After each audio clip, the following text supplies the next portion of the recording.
உத்தரப்பிரதேசத்தில் ஹத்ராஸ் என்ற இடத்துல ஒரு வாரம் முன்னாடி ஒரு மிகப்பெரிய நெருக்கடி, மக்கள் நெருக்கடியில் 125 பேர் செத்து போயிருக்காங்க. ஏற்கனவே சம்பந்தமாக ஒரு பதிவு போட்டிருந்தேன்னா அதில் அந்த ஆர்கனைசர்ஸ் மேலே உத்தரப்பிரதேச அரசாங்கம் ஆக்ஷன் எடுத்திருக்காங்க. ஆனால் யார் காரணக்கர்த்தாவோ அவர் மேலே ஆக்ஷன் எடுக்கலை. 80,000 பேர் கூட வேண்டிய இடத்துல 2.5 லட்சம் பேர் கூடியிருக்காங்க. அது அட்மினிஸ்ட்ரேஷனுடைய லேப்ஸு, அது அடுத்தது. ஆனால் அவர் கிட்டத்தட்ட ஒரு 20 வருஷமாக இந்த மாதிரி ஆர்கனைஸ் பண்ணுறாரு.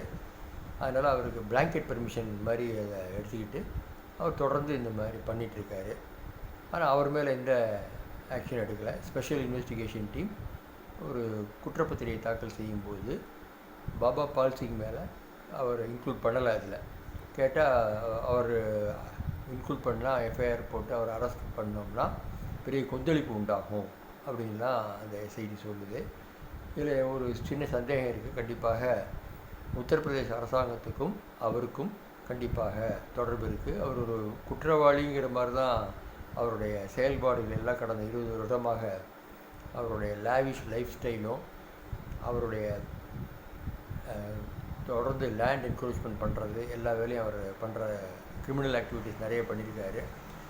அதனால் அவருக்கும் உத்தரப்பிரதேச அரசுக்கும் ஏதாவது தொடர்பு இருக்காங்கிறதுல இப்போது எஸ்ஐடி அவரை இன்க்ளூட் பண்ணாததுனால கண்டிப்பாக நம்ம சந்தேகப்பட வேண்டியிருக்கு. ஏன்னா யார் மெயின் கர்த்தாவோ அவரை விட்டுட்டு ஏன்னா தவறான ஆட்களை அரெஸ்ட் பண்ணுறதன் மூலம் உத்தரப்பிரதேச அரசு ஒரு ராங் சிக்னல் கொடுக்குது. அவர் என்ன சொல்கிறாருன்னா, அவரே சொல்கிறார், பாபா பால்சிங்கே கான்ஸ்பிரசி, இது சதி நடந்திருக்குங்க அப்படின்னு.